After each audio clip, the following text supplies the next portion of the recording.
Quais são as 4 modalidades que você tem na Caixa Econômica Federal para arrematar o seu imóvel? Nesse vídeo aqui a gente vai falar sobre isso, ponto a ponto, cada um deles. E bora lá pro vídeo. Meu nome é Rogério Gomide, eu sou especialista em arrematar imóveis de leilão, atuo nesse segmento há mais de 12 anos com uma carteira de mais de 105 imóveis. Sejam muito bem-vindos, meu nome é Márcia Ozaki, eu trabalhei na Caixa Econômica por 14 anos, fui gerente de pessoa física, jurídica e também trabalhei na área de mercado de capitais, onde estruturei fundos imobiliários. Você está no programa Lance 80/20 e vou começar falando aqui para vocês sobre dois tipos de garantias que no passado ele era bastante utilizado. E eu vou falar também do atual, né, do que a gente está vivendo agora. Bom, no passado nós tínhamos a hipoteca e a hipoteca ela trazia para o banco, ou melhor, ela não trazia para o banco uma garantia tão forte assim. Tanto é que quando eu arrematei alguns imóveis de hipoteca, a gente tinha alguns imóveis que o ex-mutuário estava lá há 10, 15, 20 anos sem pagar o imóvel, e aí a gente acabou entrando e arrematando esse imóvel, né? Quais são as diferenças, né, entre a hipoteca e a alienação fiduciária? Na hipoteca, como eu disse aqui, a garantia do banco ela é bastante frágil, então a questão da retomada demorava bastante. E até mesmo no passado, quando a gente cai ali para a hipoteca, até o crédito era mais escasso, eles eram mais rígidos na questão de conceder o empréstimo para quem vai estar comprando o imóvel. E aí, nessa situação, o que acontece? Houve aí a mudança, né? Teve a alienação fiduciária, que a partir de 97, que é a Lei 9.514, a gente teve aí a alienação, e nessa lei a retomada ficou mais rápida para o banco. Em torno aí de 3 meses o imóvel já estava sendo retomado, já estava sendo consolidado, né? Já é o termo técnico que a gente utiliza, né? Explica um pouquinho pra gente o que é consolidado, Rogério. Claro, claro. Então, na hora que a gente fala de consolidado, é quando o banco, ele averba lá na matrícula, quando ele escreve lá na matrícula que o imóvel, ele voltou para ele, então ele acabou consolidando, pegando de volta aquele imóvel de uma forma, né, como é que eu posso dizer, efetiva ali, né? Porque até então, na hora que o banco fez o empréstimo para o mutuário, você cedeu alguns direitos, por exemplo, o direito da posse, por exemplo. E aí a pessoa tá lá, ela tá pagando as prestações, ela tá com a posse do bem, só que se ela não cumpre ali com o contrato, se ela não paga, por exemplo, deixa de pagar 3 meses, o banco toma de volta, né? Então aí você tem essas condições. Bom, aí a gente já está falando aí da alienação, que é a Lei 9.514 de 97. E aí na hipoteca a gente tinha várias condições que eram bem diferentes. Só para você ter uma ideia como é que era na hipoteca o leilão ele tinha que acontecer na cidade, ali não onde que o imóvel ele era ofertado ali na cidade onde ele era. E tinha que ser dessa forma. Então, só estou relembrando aqui algumas situações, né? Você tinha que ir lá na agência e o leiloeiro, ele simplesmente ele gritava lá, ele falava: pessoal, tem algum interessado aqui no imóvel que fica na rua tal, tal, tal, e agora vai ser ofertado pelo lance mínimo de tal. Aí ele fazia essa oferta lá na agência, todo mundo lá um sacando dinheiro, o outro fazendo empréstimo, outro fazendo as operações ali do banco, e o leiloeiro ali, sabe, ele estava ofertando esse imóvel. E na hipoteca, na maioria dos casos, o banco não paga o IPTU, condomínio. Então, nesse caso, por exemplo, ele não pagava essas dívidas do imóvel, né? Aham. Eu fico imaginando, porque se você tem na hipoteca, você tem uma condição que demora muito para o banco retomar, a dívida da pessoa fica muito alta. Então, assim, se o banco for pagar o IPTU e o condomínio, o negócio vai ficar muito volumoso. Então, dá até para sacar por que ele não paga, né? Faz sentido.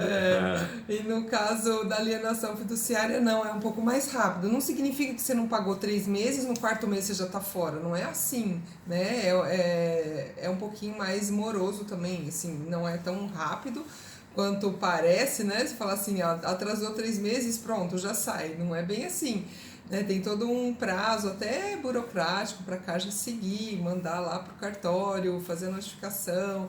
Mas e é tudo rápido, hein, mais. Márcia? Mas não é 3 rápido, meses, né? hein? Tipo, Na lei tem tá que expressa dar. dessa forma. Sim, mas não chega a ser 3 meses assim, contadinho, cravadinho. Você ainda tem um tempo, se de repente atrasou, de ir lá e negociar. Mas né? sabe uma coisa que eu falo, assim, ó, não atrase qualquer coisa. Menos isso. Né? Menos isso, sabe? E você tem várias formas até no banco de conseguir uma extensão do prazo, uma pausa, né? Então, se tiver alguém que tem dificuldade de pagar, que está com dificuldade de pagar o financiamento habitacional, vai até o banco antes de atrasar. E fala, olha, eu vou ter uma dificuldade aí, eu perdi emprego, ou sei lá, você sabe que está entrando num período de dificuldade financeira, né? Vai até o banco e faz a sua devida negociação antes que o negócio estoure, porque é muito mais fácil. Mesmo eu, como gerente lá na agência, eu sentia isso. Quando a pessoa chegava antes de o negócio estourar, Você tem era mais mais ferramentas, fácil. Eu né? tenho ferramentas para ajudar. Agora, depois que já atrasou 2, por exemplo, nós tínhamos uma regra: não receba depois de 2, senão você tem que pagar. Você é gerente. Você tinha uma regra, então? Tinha regra. Nossa. Então, se você recebesse aquilo lá, você podia ter uma punição lá dentro do banco. É claro, né? O banco tem que fazer a regra, porque se, vamos supor, se atrasou 3 e eu fosse receber só uma, o banco não aceita. Então, ele não aceita porque ele quer que você negocie aquilo lá, porque senão você está sempre atrasando e nunca, né, pagando totalmente o que você deve, né? Então, assim, sempre tem uma negociação. É claro que isso tudo muda, faz um tempo já que eu trabalhei lá. Eu me desliguei da Caixa já faz 10 anos, mais de 10 anos, vamos dizer assim. Então, no fundo, tem as condições mudam a todo tempo, né? E claro que eu não sei hoje exatamente como é que tá essa questão, mas eu me lembro que a gente não podia receber. Atrasou 2, ou paga as 2 ou não paga nada. Por quê? Já atrasou. Agora, se você tem a condição de ir lá negociar antes de atrasar, você consegue fazer uma extensão, de repente você consegue utilizar seu próprio fundo de garantia para ajudar a pagar, depende muito de cada caso. Então, o gerente vai avaliar e ver o que consegue te ajudar. E o objetivo do banco também, Márcia, não é ficar retomando imóvel, né? É claro que não, é claro que não. O objetivo do banco é emprestar e o objetivo maior é que você pague todas as prestações. Não é retomar. Retomar dá muito mais trabalho, gasta energia, dá muito mais trabalho, né? Mas você tem até também a questão, por exemplo, da pausa, né? Da pausa estendida, né? Que a gente fala, né? Então, dependendo do relacionamento que você tem do banco, você consegue pausar até 9 meses a questão das prestações, né? E você vê assim, isso é claro, né? Se você chegar lá com 2 meses já atrasado, você não consegue fazer mais nada, né? Consegue, mas você chega lá falando, pô, meu, eu tô vendo aqui que a coisa não tá indo bem. Eu vou lá no banco, vou ver o que eu consigo fazer para fazer a pausa. E aí você pede a pausa. Na verdade, hoje, né?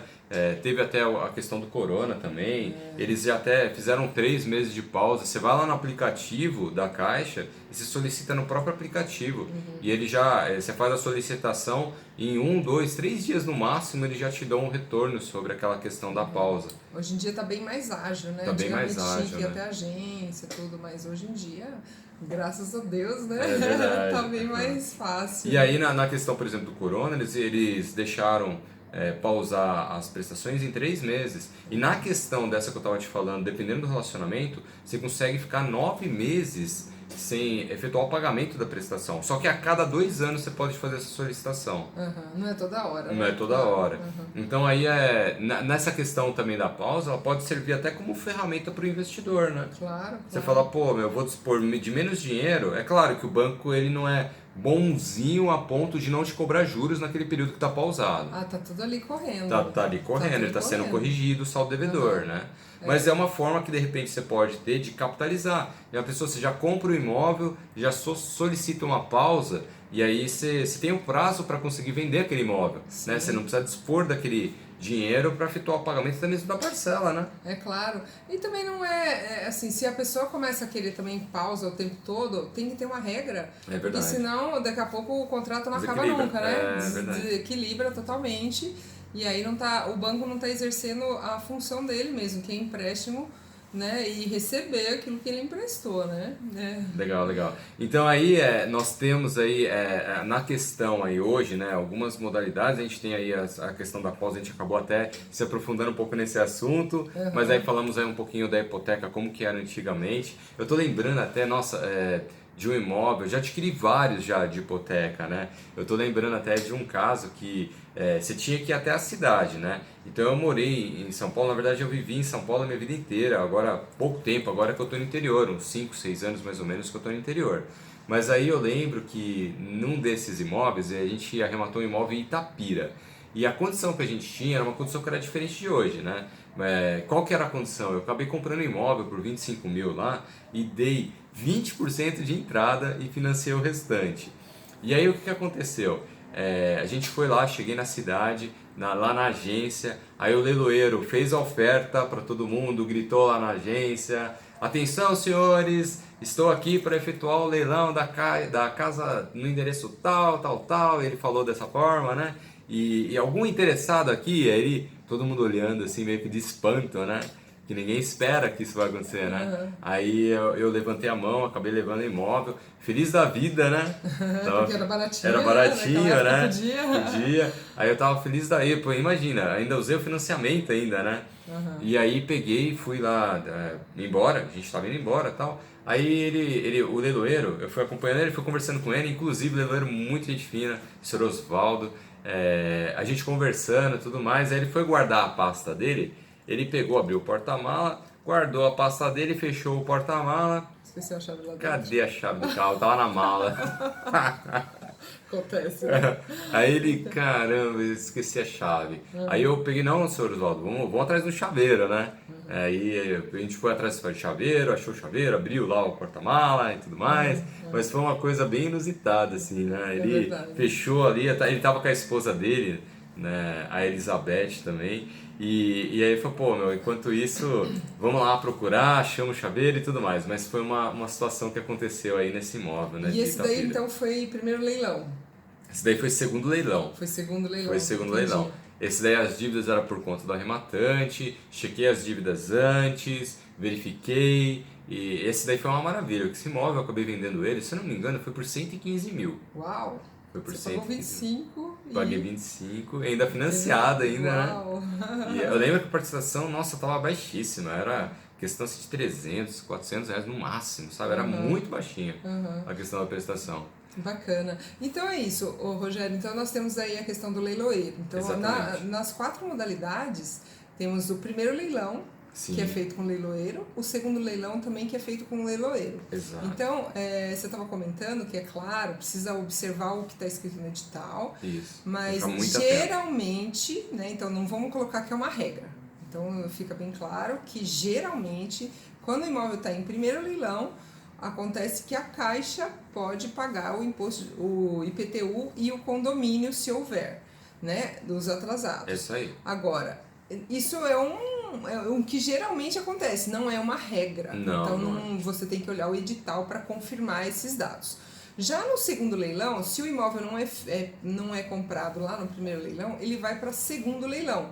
E muitas vezes mesmo no primeiro leilão, as pessoas que conhecem mais acabam nem arrematando no primeiro leilão para esperar o segundo que vai vir com preço menor, né? Exatamente. E aí no segundo leilão você tem a questão de os impostos, como ele vai baixar bem o preço, a Caixa baixa bem o preço, ela já se isenta de pagar o IPTU e o condomínio. Exatamente para ter uma oferta melhor, né? Ter uma condição melhor, né? E aí, nesses casos, quando ela não paga o IPTU e o condomínio, é no segundo leilão. Então, fica atento. Isso também é o que acontece no geral, mas não é uma regra. Então, sempre pega o hábito de observar o edital. E assim, é só como uma ideia, assim, uma dica, né?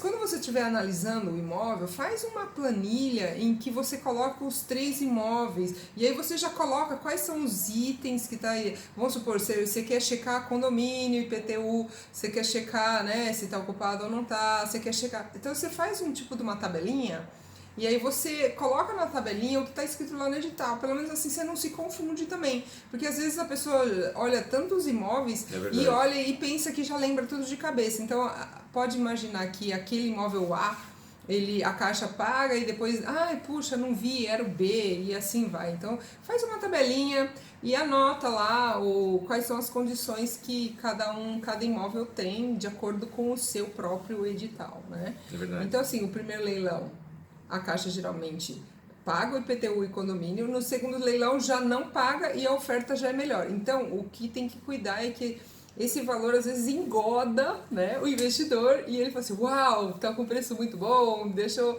arrematar. E aí que mora o perigo. E aí você tem até um caso, né? Eu tenho uma dica também, ó. Eu tenho uma dica aqui, ó. Dica. Que às vezes acontece o seguinte, às vezes que você tem um imóvel que tá lá no primeiro leilão, às vezes ele tá num preço, mas ele não tá tão atraente, mas ele tá atraente, entende? Sabe?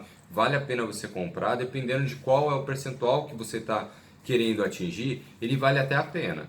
Aí você chega naquele imóvel, aí você fala assim, eu vou deixar ele para segundo leilão, porque no segundo leilão o preço dele vai baixar e eu vou comprar ele mais barato. Geralmente não acontece isso. Por exemplo, ó, a gente teve casos práticos aqui, né? O imóvel estava sendo ofertado, vai por 70 mil no primeiro leilão. Aí ninguém arrematou. Aí foi para o segundo leilão com 50 mil reais. Aí teve oferta e ele saiu mais caro do que o primeiro leilão. Não acredito. Então, tem que tomar cuidado mesmo, porque Exatamente. pode ser um fator, né, de confusão até, né? Então, assim, se tiver uma oferta boa que você já colocou na planilha, viu que pode dar um resultado bem grande, né? Então, já arremata. Não espera o segundo. Mas no segundo, você tem uma história bem interessante, né? Porque foi aquela Nossa Senhora do Ó que aconteceu. É verdade. Teve uma vez, teve um apartamento que ele estava sendo leiloado, ele estava super barato. Tava assim, chamou atenção, né? Chamou atenção, 78 mil e assim, estava sendo avaliado ali por uns 170 mil. E aí choveu de gente querendo comprar esse imóvel. E esse imóvel, por exemplo, as dívidas eram por conta do arrematante. Então, e aí se você não presta atenção, pode comprar um gato por lebre aí, né? E aí aconteceu justamente isso. O condomínio dele era quase o valor do que estava sendo ofertado no início. Era uma dívida bem alta, eram 70 e poucos mil também ali. Quer dizer, sabe? quase igual, dobrou o valor. Exatamente. E aí você viu que ele teve um lance bem alto, viu? Até admirei, né? Porque a dívida era por conta de quem estava arrematando. Então, nesse aspecto, por exemplo, você tem que ficar muito atento, senão você vai acabar comprando gato por lebre, né? É verdade, se você olha só, se você vai por impulso, né? Então, ali naquele lugar, você já estava consciente. Exatamente. Era um leilão físico, né? Você via as pessoas dando lance, né? Ali você tinha modalidade tanto física quanto online. Tá, mas naquele momento o que você estava nesse leilão desse imóvel, chegou no ponto que assim, o pessoal começa a dar antes de ter o leilão efetivamente no dia. E aí se ele chega num valor muito alto, você nem participa mais. Você fala, já passou ali da minha estimativa, então nem vale mais a pena. É o meu ponto de equilíbrio, né? É o meu ponto. Até onde, porque quando você vai para leilão, é importante você ter o preço máximo. Exatamente. Qual é o preço máximo que eu aceito nessa oferta, nesse imóvel, né? E o imóvel era um imóvel numa região muito legal. Tinha um McDonald's lá perto, sabe? Valorizado, né? Valorizado. E na hora que, assim, o McDonald's é ponto de referência, né? Na hora que você vê ali um McDonald's na região, significa que você tem um valor agregado alto na região. Do imóvel, né? Então, assim, era uma região boa. Região boa e aí surgiu bastante disputa lá, né? Claro. Mas daí, quem comprou nem se deu tão bem, né? A menos que, se for para negócio, nem se deu tão bem. Exatamente. Porque se ele pagou o dobro digamos que o lance foi para 150, 160 e o valor de imóvel era 170, nem valeu tanto a pena, né? É verdade. Mas ele achou que ia ganhar muito dinheiro, talvez, né? Que também é que você tem que ver muito qual que era o objetivo da pessoa, né? Então. Por exemplo, a gente teve um imóvel recentemente que a gente tentou arrematar ali na Gordinho Sintra, se não me engano, ali na Sé. E o valor de avaliação dele estava mais ou menos ali, uns 115 mil mais ou menos, e ele foi arrematado ali por uns 110, por exemplo. Aí você fala, pô, será que valeu a pena? Eu falei, depende, né? Se a intenção da pessoa era constituir uma carteira e vender ele daqui 5 anos, 10 anos, talvez seja vantagem. É verdade. Porque só que ele vai esperar o imóvel valorizar, talvez.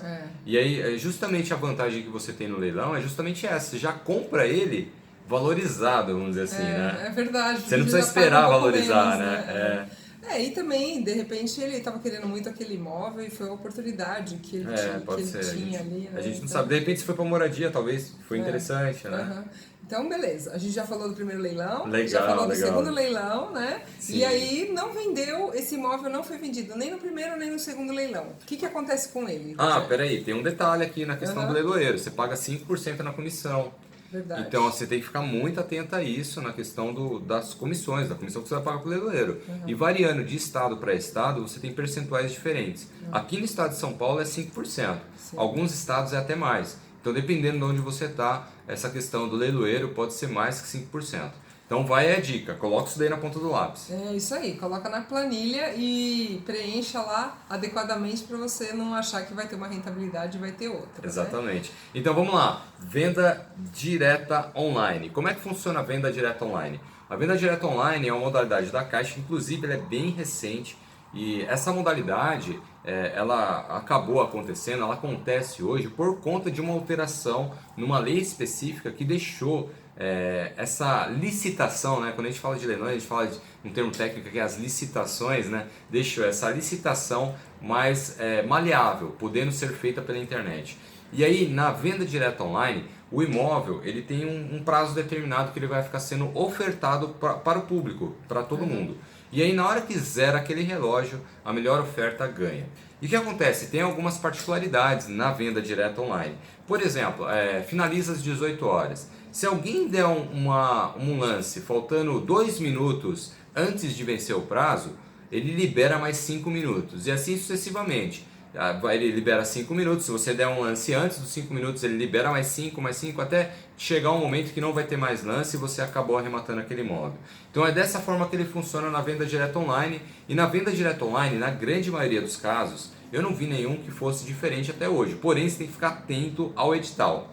Procure lá no edital, está lá condições da compra. Na hora que você clica lá, ele vai te mostrar os pontos ali daquele edital. E na grande maioria dos casos ele paga condomínio, paga IPTU e paga mais uma coisa também, Márcio. Diga lá. Ele paga também o corretor de imóveis. O corretor de imóveis, o banco, ele vai pagar para você. Você vai ter assessoria de um corretor na venda direta online e o banco vai pagar essa corretagem para você. Isso é bem interessante, né? E como você é um representante da Caixa nesse aspecto, sim, é verdade. Qual é o tipo de serviço que geralmente você presta, né, por conta dessa comissão? Dessa comissão, claro. Então, geralmente na hora que você contrata um corretor, o corretor ele vai te auxiliar em todo aquele aspecto, desde a arrematação até o registro desse imóvel, até, no caso aí, alguns corretores até te auxiliam no processo inicial de desocupação. Então você tem todos esses trâmites aí que você vai estar sendo auxiliado. Claro, você procurando um corretor experiente, que lá você tem uma lista e nem sempre todos estão habituados, só se inscreveram por se inscrever ali, né? Mas assim, você tendo um corretor que vai te auxiliar ali, que ele está cadastrado, você vai ter ali uma assessoria, na faixa ali, paga pelo banco. É né? verdade, isso é um ponto muito positivo. Né? É verdade. Então aí você tem essa questão, então venda direta online, você tem essas questões, e aí você tem uma outra modalidade que é muito parecida, só muda a questão do nome aqui, da nomenclatura, né? Você tem a questão ali da venda direta. Aí na venda direta, o que aconteceu? Esse imóvel ele passou ali pela venda direta online, teve o prazo, era 18 horas, acabou o prazo, ninguém deu lance nele. E aí acontece que esse imóvel ele vai ficar disponível ali, eu costumo dizer, né? Ele fica ali na prateleira.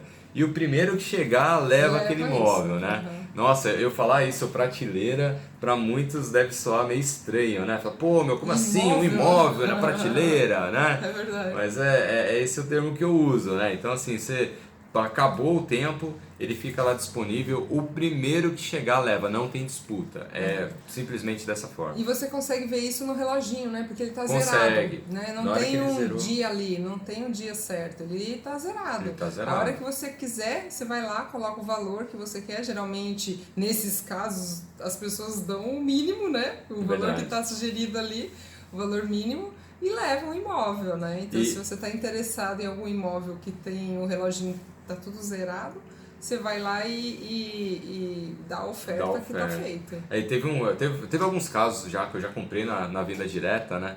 E é tão curioso, às vezes você subestima, né? Você fala, aquele imóvel tá muito barato, não é possível, vai ter disputa. Aí teve um que eu acabei até meio que assim esquecendo dele, sabe?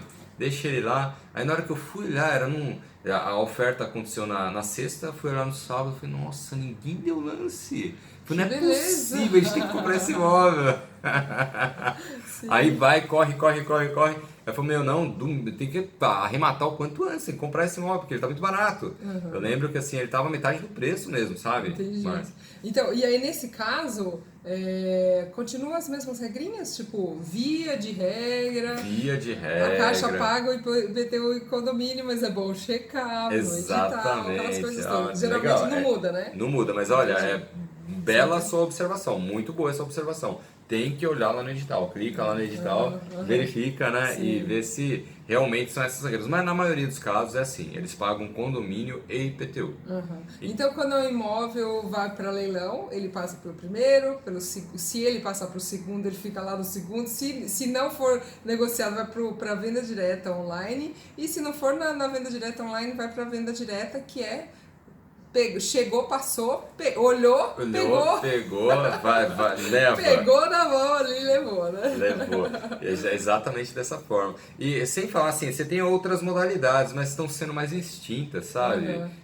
Por exemplo, você tem as modalidades que são licitações de cartas abertas, fechadas, né? Você tem as cartas, por exemplo, as cartas fechadas, né? Imagina que são envelopes, que você manda a sua proposta lá lacrada no envelope, envia para um determinado local e num dia ele vai ser aberto e tem uma comissão que vai fazer todo aquele supervisionamento das aberturas e tudo mais. E aí também na questão das licitações, você pode também ter a questão dos corretores, né? Você pode contratar um corretor que te dê auxílio e você tem todas essas questões que está na venda direta online. Claro, tem que ficar atento ao edital, tem casos de licitações que o pagamento do IPTU e do condomínio é por conta do arrematante, então tem que olhar no edital. Mas esse tipo de licitação está cada vez mais extinto, né? Eles não estão sendo mais praticados, né? Aham. Deve ter alguma especificidade, né? Só alguns tipos de imóveis que vai nessa situação. E teve uma vez também que eu não sei se pode ser a dúvida de quem está ouvindo a gente, né? Mas teve uma vez que uma pessoa fez um comentário para mim, falou, Rogério, e imóveis de hipoteca é muito enrolado, sabe? Eu posso arrematar imóveis que foram de hipoteca, né? E aí eu acabei respondendo ele, eu falei, olha, eu já arrematei um monte, né, de imóveis que eram hipoteca. Realmente você tem que ficar atento à questão das dívidas, se vale a pena a questão do valor que você está pagando. Esse é o ponto da hipoteca. Mas na hora que você fala assim, na questão da compra, para quem está comprando, ele é tão assim, arriscado quanto, né? Na verdade o risco ele é muito baixo desde que você faça a sua análise devida, né? Até esses dias eu estava conversando com uma pessoa e falou, Rogério, qual que é o meu risco de arrematar esse imóvel? E ele está tendo a minha mentoria, né? Eu falei, olha, até o ponto que a gente analisou agora, os riscos que você tem, assim, é 1% de dar problema. Né? Porque assim, a gente já checou muitos pontos aqui. Só se surgir alguma informação nova que não tem ali, mas nos pontos que a gente checou aqui, ó, ele tem uma característica muito forte que a gente vai ter uma grande assertividade. Aí até falei 1% aqui, mas pode aumentar isso aqui, viu? De repente a chance de dar certo ali, ó, é 9,05%, né? Por conta das informações que a gente checou, né? 99 você fala. Eu falei quanto agora? Eu falei errado. 99,99, vamos dizer assim. É verdade. Então aí, nessa questão aí que a gente estava falando da hipoteca, então para quem arremata, o risco é muito baixo, né? Claro, desde que você tenha feito as devidas checagens, né? Ele se assemelha ali à questão da alienação. Só para o banco, né? Como a gente falou aqui no início do vídeo, né? O banco assim, ele tem a garantia dele, né? Ele acaba sendo mais frágil, demora mais para o banco ter essa retomada do imóvel, né? Então aí até hoje a questão da alienação está sendo mais praticada, né? Teve até algumas alterações na lei e tudo mais no decorrer dos anos que deixou a alienação ainda mais segura, né? É isso mesmo. E se você gostou aqui desse conteúdo, coloca aí um joinha, se inscreve no nosso canal, clica lá no sininho, né, para você receber informações que postamos um vídeo novo. E toda terça e sexta colocaremos um vídeo novo, um conteúdo novo para te ajudar aí cada vez mais nas suas arrematações, para que sejam sempre com sucesso. É isso aí, então. Vamos parando por aqui? Sim. Obrigado aí pela sua audiência e vamos pro próximo lance. A gente se encontra no próximo vídeo. E bora lá, né? Bora pro próximo vídeo. Forte abraço a todos. Até mais. Tchau, tchau. Tchau, tchau.